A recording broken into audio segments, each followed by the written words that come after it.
This Bede Polding College, it's actually located in South Windsor. So we're part of the Hawkesbury Nepean catchment. And so we have students on this side of the river, and we've also got a lot of students on the other side of the river.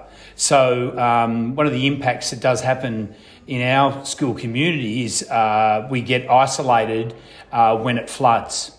Now, the Hawkesbury has had a history of flooding, but interestingly enough, we hadn't had a flood since 1993 was the last time the bridges got shut, and the last big flood was 1991.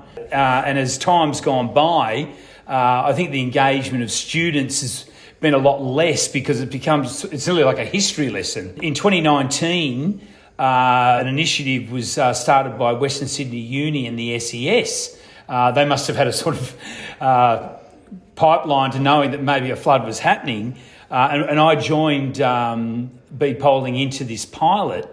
And part of that pilot program was to re-look at flooding, but to look at trying to create and introduce a resilience to flooding in what you were teaching. And at the time, the college was also looking to go to project-based learning, where the students are learning through an inquiry question and then doing a lot of independent work in groups and individually, and then the teacher also giving some teacher instruction.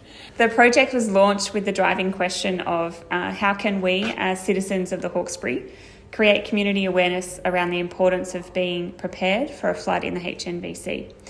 So students were tasked with the project of creating a product that could be used in a community awareness campaign, and they definitely had choice in the way they produced that. So some groups went ahead and created a children's book so that they could go to our local primary school and read, do a reading of that book to younger students. Some groups went ahead and made videos that you could play on YouTube or things like that. And we also had groups producing websites that presented all of the information in a different way. I enjoyed most the learning about our local area, because if something happens, I know what to do. Students were certainly placed at the centre of their learning. They were asked to reflect on their own lived experience, but then also to come up with strategies to either better prepare next time or to provide solutions for people who are experiencing loss. Good for me with the when we did the incursion with the hands-on activities, because I'm more of a hands-on person, not just to sit and write everything. So I enjoyed the hands-on activities. It was a really fun and engaging way to learn new things. I think it really developed in them a sense of empathy, and they were trying to walk in the shoes of those who've experienced it. Some of our students had, and some not so much, because they're on that higher ground or in those areas that weren't impacted.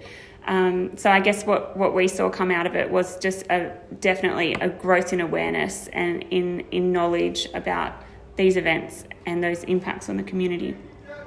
The driver of this project is, at the end of it, we want you to come up with a product that's going to make our community a safer and better place in preparing for floods. So they've got a lot of citizenship in decision making. They've got a lot of choice in how they want to present that information. There's a lot of chance to be creative. It's not just sitting down writing an essay and coming up with all the factual content on floods.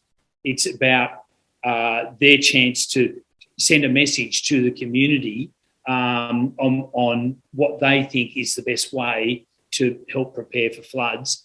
And it's resonated so well in our community because we're touched by floods, and they've been touched by floods. Their families have been touched by floods.